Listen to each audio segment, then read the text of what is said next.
We need to reach out to outsiders who may have had these problems in other areas of the country, maybe not just with transportation, but with other issues that affect their clients. So we need them to come together and help us solve the problem.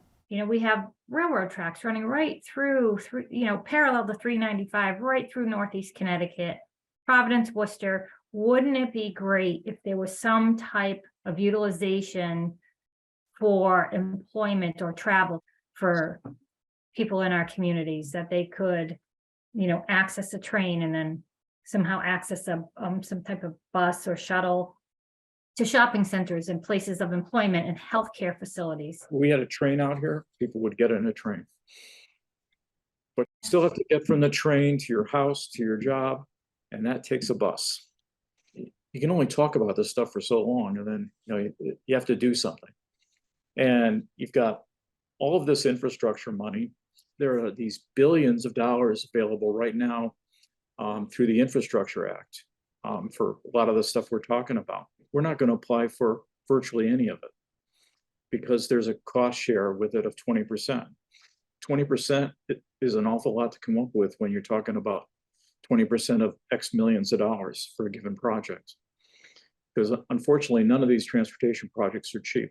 We're going to leave as a state hundreds of millions of dollars on the table unless somebody, either the state comes up with a match or the federal government changes its rules. I think the people who do the work around public transportation here in Northeastern Connecticut do as best they can with the limited resources that they have, but it can be really hard to live and raise a family and work and get an education here in this region using the existing public transportation system. We really need a more robust system here, and we need more resources, and there needs to be a recognition that yes, we have a limited population, but frankly we have arguably some of the poorest populations in the state of Connecticut, and they deserve the same opportunities as other people in the state of Connecticut. We have a lot of incredible nonprofit organizations that do really critical work, but they do so with a lot of limited means. There's a lot of complicated formulas that determine funding both at the federal level and at the state level.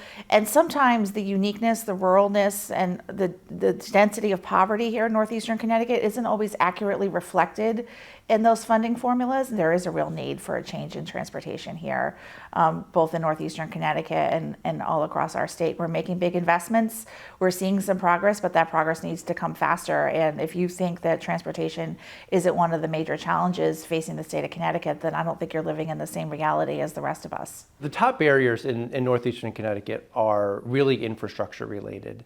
And that ranges from the ability to get people to and from places. So whether that's to work, it's so geographically spread out, so even getting to employment or getting to doctor's appointments. That's the other area where I think what I would consider infrastructure is there aren't as many resources. We deal with people day to day who are impacted by this transportation issues in the region. And so we have a compelling reason to be part of the solution. I understand kind of some of the cost structures. I understand some of the efficiencies that can be gained. And so at some point that having some role to play in that kind of evaluation of it, it's going to come down to that at the end of the day. Some of the decisions, we get a lot of great ideas, and I'm sure we will. Some of them are going to come down to funding and how can we do that. So how do we knit those things together to create a really efficient and sustainable piece, right? Why the time is right now to be addressing this is simply because I don't want it to get any worse. So my answer is rooted in this is exhausting and it isn't okay. And if we're going to be talking about issues of equity and issues of inclusion and issues of diversity as a community, as an agency, as a state, as a region, or whatever it is, when you have every nonprofit in the northeastern part of Connecticut answering the question with the word transportation, this is the time. This is the time to solve this problem. That's it. We're done.